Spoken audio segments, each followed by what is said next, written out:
Vocês leram ou assistiram O Senhor dos Anéis?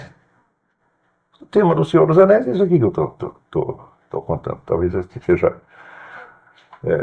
Talvez seja a obra literária mais importante do século XX, de alguma maneira.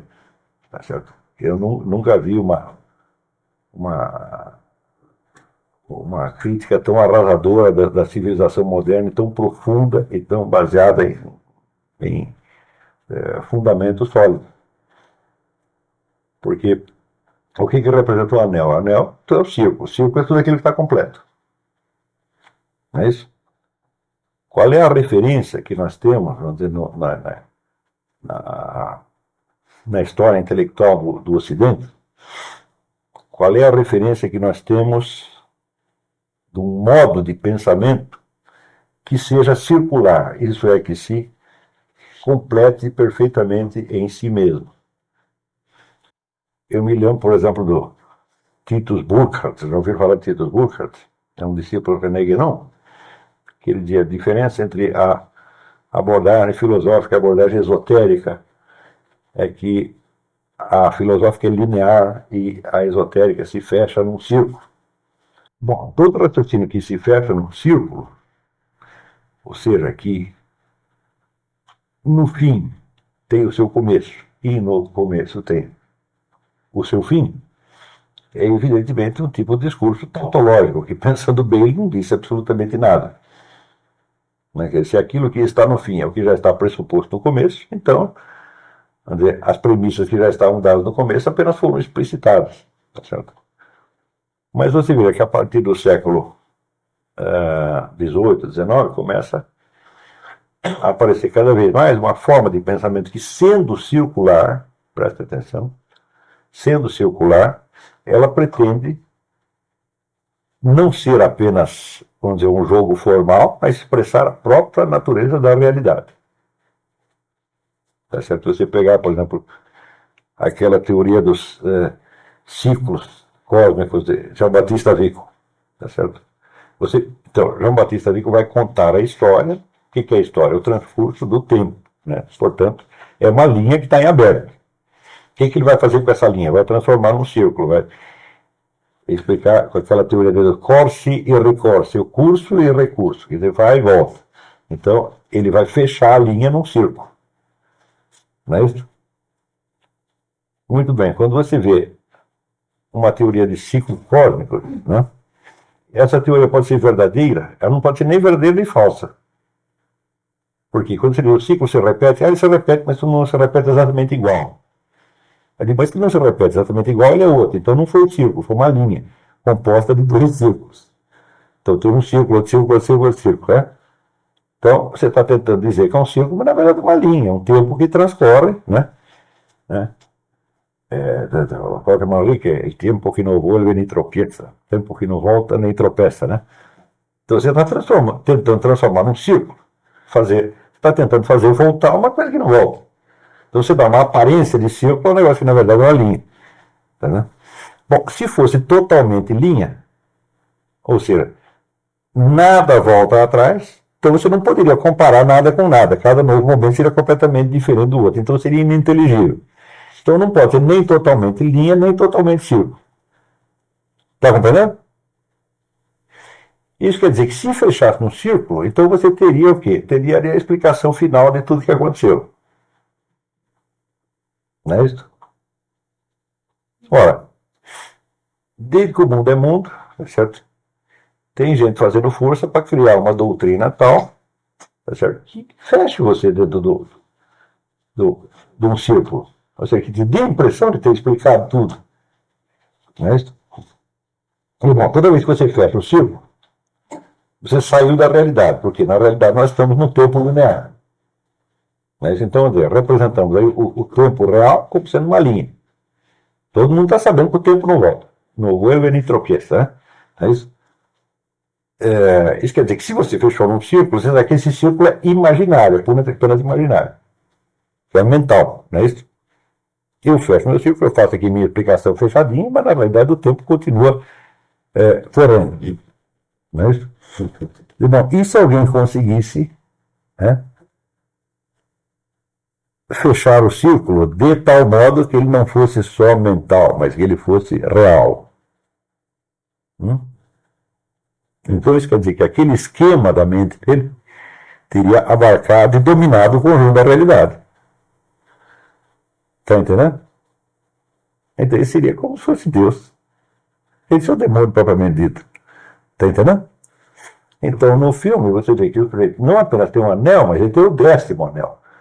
O 10, o que é? É o símbolo pitagórico da perfeição. Né? Porque pelos números pitagóricos você tem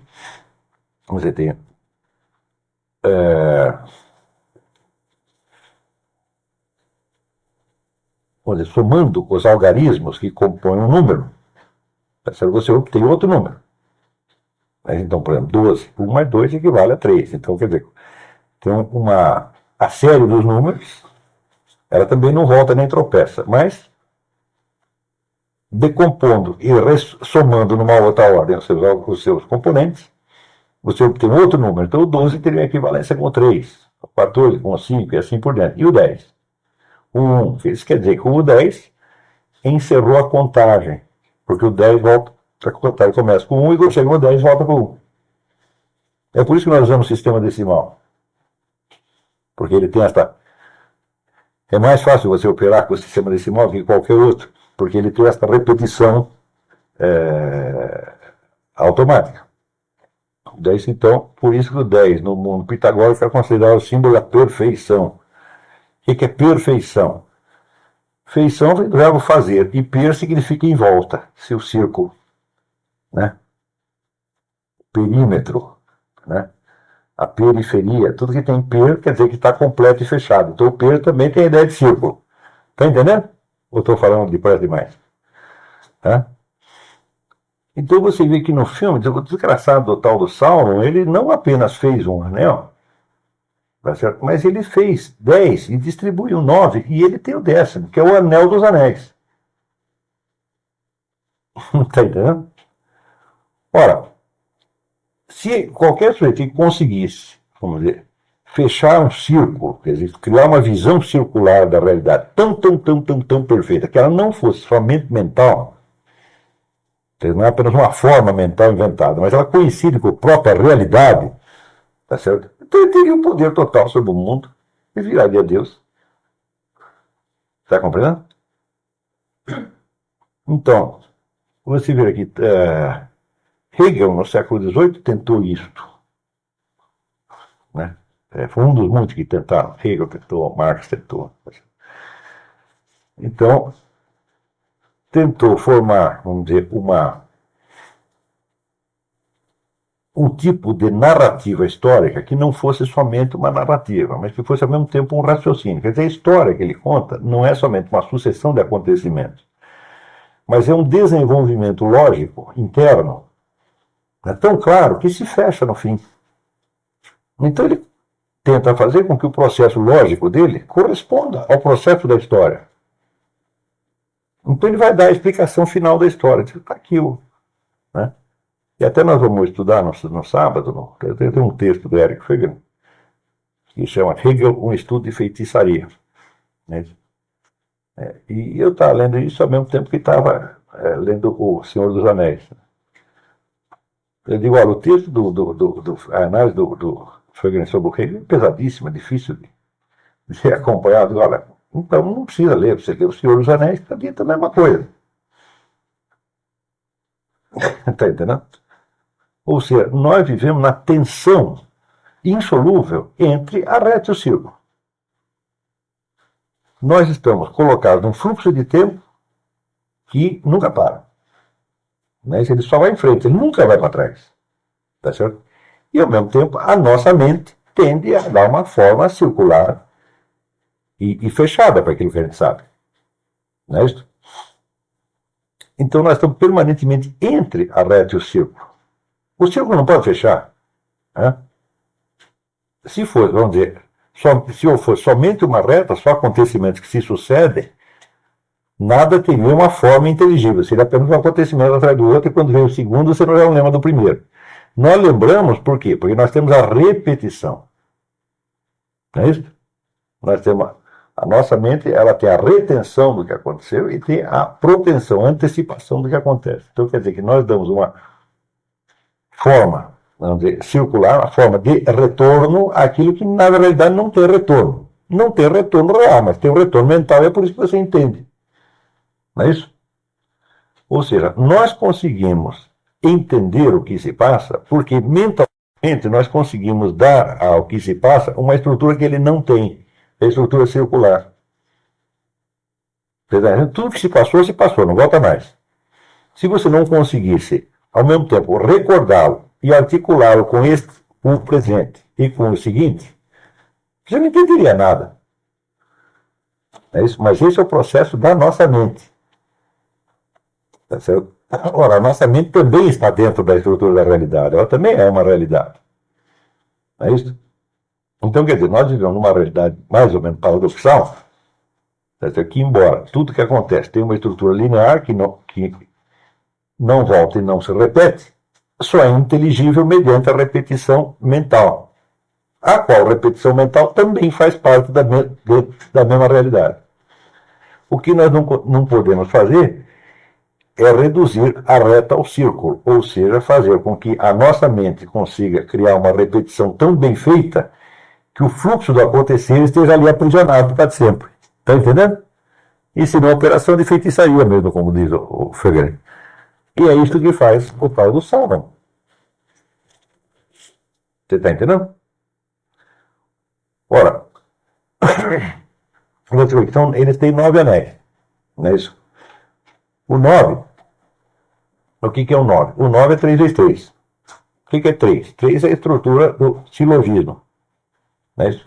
Premissa maior, premissa menor, consequência. A qual pode ser premissa de um outro, né? De tal modo que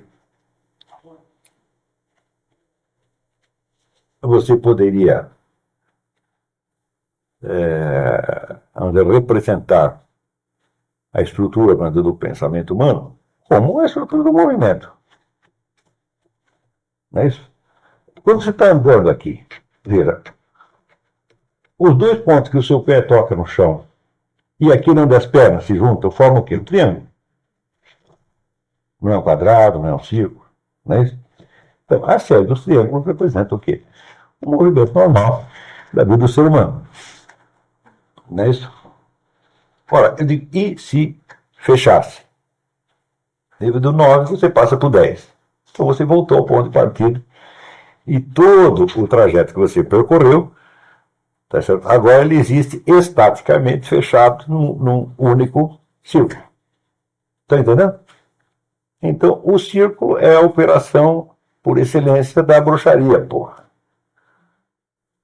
Está compreendendo? Então, por exemplo, só Deus é círculo, só infinito é círculo. Não pode haver um círculo finito que feche tudo lá dentro. Está compreendendo? Então, sempre que aparece um filósofo, um guru, uma coisa assim, com essa ideia de explicar tão bem o acontecido, tá certo? Que o conjunto da realidade fica, de certo modo, fechado dentro do esquema dele, e o esquema está tão perfeito que não dá para sair de dentro, pode ter certeza que isso aí é feitiçaria. Porque a única coisa que existe realmente, vamos dizer, é a tensão insolúvel, tá certo? E permanente entre o conhecido e o desconhecido. Sempre existe algo desconhecido. Não é isso? E se você quer fechar esse infinito dentro de uma forma finita, você está tomando o lugar de Deus. Pô. É só infinito, note bem, só o infinito é perfeito. Veja o que eu disse. Perfeito é aquilo que está. O per é o círculo. Né? Então, mas se é infinito, como é que ele pode ser perfeito? Eu digo, isso não tem solução. Estão entendendo? Quer dizer que aquilo que é maximamente verdadeiro, maximamente belo, maximamente bom, é infinito e perfeito. São qualidades que atribuímos a Deus. Jesus Cristo não disse que Deus é perfeito? Ser perfeito como o Pai é perfeito. Perfeito quer dizer que não há mais nada para colocar lá, não está faltando nada. Por que não está faltando nada para colocar? Porque é finito e fechou? Não, porque é infinito. Então, se só pode haver infinito, só pode haver perfeição na infinitude, porque se for finito, ser finito já é um defeito, já está faltando alguma coisa. Então, isso quer dizer que não haverá perfeição finita. E se não haverá perfeição finita, quer dizer que qualquer ideia que nós tenhamos, por mais bela que seja, por mais abrangente que seja, tá certo?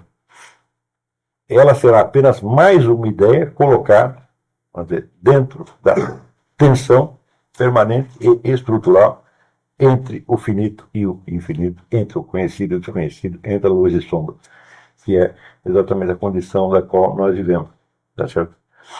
Então, quando aparece, né, o sujeito com o círculo perfeito e diz, bom, eu não consigo sair de dentro disso, isso aqui fechou, tudo que acontecer pode ser referido a este negócio aqui. Né? Quer dizer, é o processo total da história universal, no qual, de certo modo, o futuro já está realizado no presente, porque você já articulou tão bem uma coisa com outra que você já sabe o que vai acontecer amanhã. Se não acontecer daquele jeito, você já tem um jeito de emendar novamente e dizer, não, mas não foi bem isso que eu quis dizer. Tá certo? Então, essas são operações de feitiçaria. Explicando de outra maneira, você pode dizer que o que nós queremos dizer com transcendência? Transcendência é o que se opõe à imanência. A imanência é o que está dentro de mim, o que está ao meu alcance, o que faz parte da minha experiência. Não é isso? Eu digo muito bem. Por mais amplo que seja o círculo da minha experiência, eu sei que existe coisa para além dele. E é só porque eu sei que existe algo para além dele que eu sou capaz de tomar consciência do que está dentro dele. Está compreendendo? Então quer dizer que a minha consciência nunca pode ser descrita, vamos dizer, como um círculo fechado. Ela é um círculo que nunca se fecha, é um círculo que está permanentemente abrindo de novo. E se não abrisse de novo, não teria consciência nenhuma. Não é isso? Quer dizer, o indivíduo que dá, vamos demarcar um momento qualquer no tempo, este momento. Bom, a partir deste momento você só saberá aquilo que você já sabia antes. Não vai entrar mais nada. Não vai, nenhum acontecimento vai contradizer o que você sabia antes, nenhum vai deixar você mais inseguro, não vai acontecer mais nada que você não entenda, porque você já entendeu tudo. Então você estaria com a consciência fechada. Né? Ora, se fosse consciência fechada, você chamaria ainda de consciência? Não, porque consciência é justamente, já dizia Husserl, a consciência não é assim, um balde, uma caixa na qual você coloca as coisas. Consciência é consciência de alguma coisa que não é ela. Isso que o Husserl chamava de intencionalidade. A consciência é um tender a alguma coisa. Não é isso? Então, nesse momento, por exemplo, eu estou tendo consciência de que vocês estão presentes aqui. Por quê? Porque vocês estarem aqui não é um ato de consciência minha, é um ato seu. Está entendendo? Se consciência é consciência de alguma coisa, esse alguma coisa não é ela mesma. Isso quer dizer que se ela fechasse e não tivesse mais nada fora dela para ter consciência, não teria mais consciência. Seria como um facho de luz que você projeta no infinito. Eu digo que se não tem nenhum objeto na frente, a luz se dissolve. Não é isso? A luz precisa de uma superfície onde ela possa rebater. A nossa consciência também, ela precisa um objeto que não seja ela, porra. Né? Claro que ela pode ter consciência de si também. Tá certo? Mas se tiver somente de si, então deixa de ser consciência automaticamente. Então a consciência humana também tem essa estrutura que ao mesmo tempo não é nem inteiramente fechada, nem inteiramente aberta, mas é uma permanente tensão. Quer dizer, eu tenho consciência, tá certo? Deste dado de consciência, por exemplo, a presença dessa caneta aqui em cima, tá certo? Por quê? Porque eu não sou capaz apenas de perceber isso, mas também de me recordar. Então, eu tenho esse dado e eu posso reapresentar isso para mim. Então, eu tenho esse mesmo dado já de duas maneiras. Uma com a presença física dele aqui, outra como recordação. É articulando um com o outro que eu tenho consciência. Se eu não tiver a posse disso como um dado de conscienciamento, eu não tenho consciência nenhuma, porque eu simplesmente tenho aquela percepção e a esqueço imediatamente. Não é isso? Então, existe a caneta que eu estou vendo, e existe aquela que eu não estou vendo, mas que eu me recordo. Eu sei que as duas são a mesma. Isso aqui é ter consciência. Você está entendendo? Então, é porque existe essa arte, ao mesmo tempo, essa articulação e esse conflito, tá certo? Entre o interno e o externo, é por causa disso que existe consciência. Se fechar tudo no interno, não tem mais consciência. Você está entendendo? Então, é por isso que a, a famosa, né, coisa do círculo, né, aquele poder total que o Sauron quer, ele não tem nada dentro dele, ele é apenas a morte. Você está entendendo? Se te fechar, né, se juntar os 10, os 9 no 10º, certo? Será o poder total. E esse poder total aqui, o poder sobre o quê? Sobre nada, é a morte apenas. Está entendendo? Então, o poder sobre tudo seria exatamente o nada. Então, o que incumbe, né, àquele menino, aquele anãozinho, aquele hobbit, fazer? Derreter o anel. Você está entendendo? Quer dizer, não pode fechar. Existem os 9 tendem ao 10, mas não fecha, nunca chega lá. Você está entendendo? Então ele está restaurando, de certo modo, a, a relação correta de pensamento e realidade. Sabe que a realidade estará sempre em aberto, tá certo? E o pensamento estará sempre tentando fechá-la, mas nunca aprendendo completamente. Né? Quer dizer, eu fui muito curioso esses dias. Eu estava lendo O Senhor dos Anéis, né? Lendo a análise do Eric Feiglin sobre Hegel, e ontem, quando eu cheguei aqui, eu ligo a televisão, o que está passando? O Senhor dos Anéis. Pô, então vamos ver de novo para ver se bate, né? Mas eu não estou fazendo uma interpretação do Senhor dos Anéis, mas apenas usando alguns símbolos dele para ilustrar certos processos históricos reais. Né? Quando você chega a poder fazer isso, quer dizer, interpretar dados da cultura, da história, pelo menos da sua experiência pessoal, à luz dessas narrativas, e se você tem certeza de que você não está apenas fazendo analogias fortuitas, mas quando a superposição das duas imagens casa perfeitamente, bom, aí você tem certeza de que você entendeu o livro. Agora, você pode certamente ficar analisando, interpretando, fazendo análises estruturais pelo resto da sua vida e não entender absolutamente nada. Não é isso?